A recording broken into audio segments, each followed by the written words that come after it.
Hello, I'm going to do a little demonstration here and show the auto tune function. Maybe we might mess with the manual tune function as well.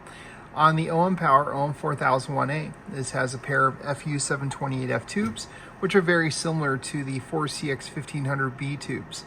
A major difference being filament voltage, where the 4CX1500B is a 6-volt filament, the FU728Fs are 9-volt filament.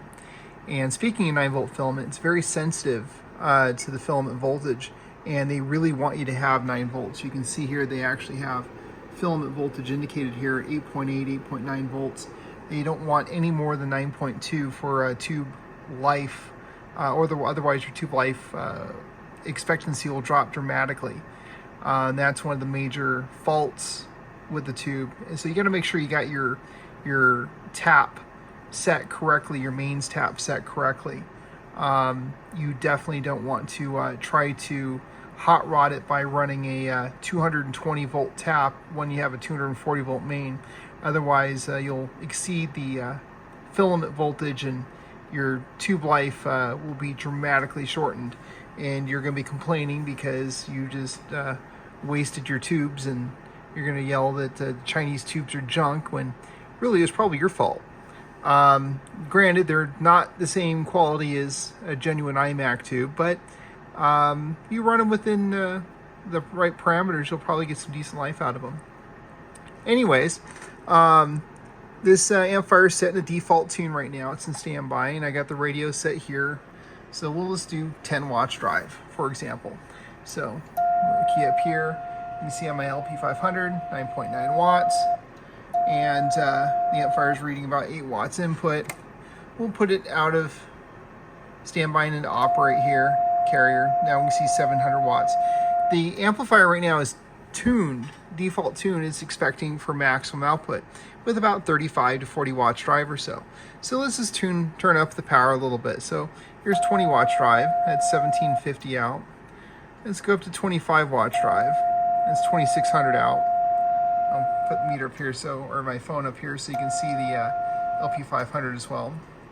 So let's go up to 30 watts drive. 30 watts drive is 33, almost 3,000. Let's go 35 watts drive, not 3,500. Let's go up to 40 watts drive.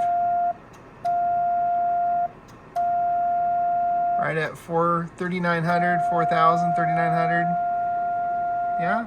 It's getting up there. My mains is starting to really, if you look at my main voltage here, 242, under load, 229. So a little bit of voltage drop by the time we draw that much current. Anyways, like I said, the amplifier is tuned for this power output. So how do we can pick up quite a bit of efficiency. We don't need to run it there. But yes, this, by the way, is into a Bird 1 kilowatt load over here. And yes, it is getting warm. So let's exit this. So let's go to auto tune. And let's tune it for, let's go back to 10 watts drive. So I got the radio for 10 watts drive. And it's waiting for me to send a carrier to it. So I'm going to send a carrier, and it's going to sit there and pulse. And it's going to find the right tuning parameters for its tune and for its load. And you can see it's saying auto tune in progress, and it's you can see the tune and load adjust. Now it found its tune. There we go.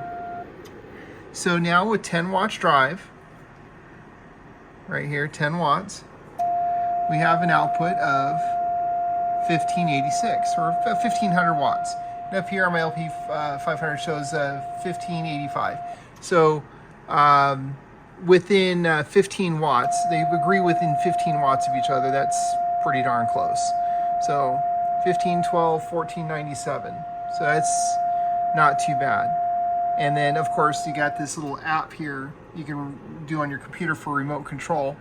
It gives, it's kind of nice. You can see some additional parameters. You can enable a advanced menu and see some additional parameters. And you'll also see here we're drawing no screen current, or virtually no screen current whatsoever, which is the #1 key to tell how tuned the tube is in resonance. So now it automatically saved that tune, but let's say I want to tune it for let's say 15 watts drive. Now you notice the screen current was too high because it was tuned and optimized for 10 watts drive. So what we do is we have to hit auto tune again. Now it's waiting for me to hit the exciter. Now it's tuning,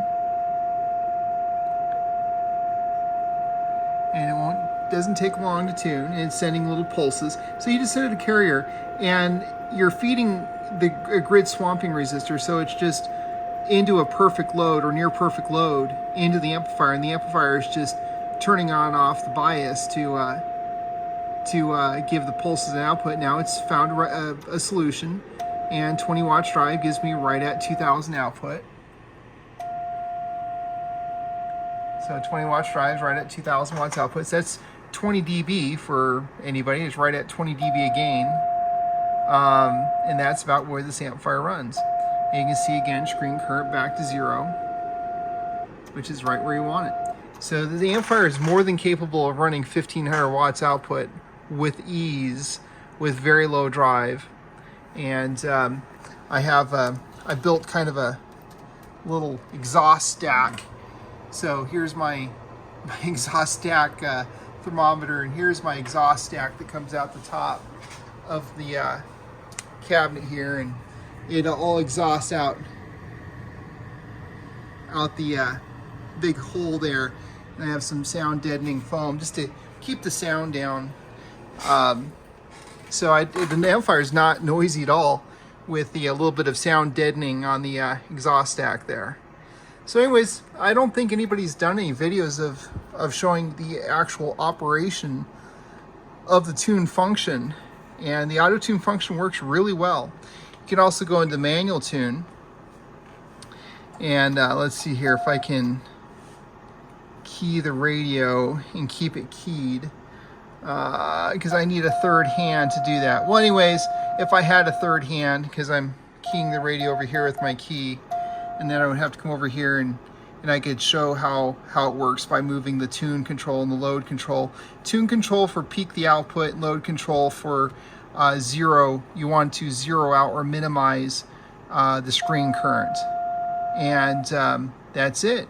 Peak the output, minimize the screen current, peak the output, you're done. That's all it does. So that's all the auto tune function's doing, is it starts with like a worst case, it expects like maximum input drive.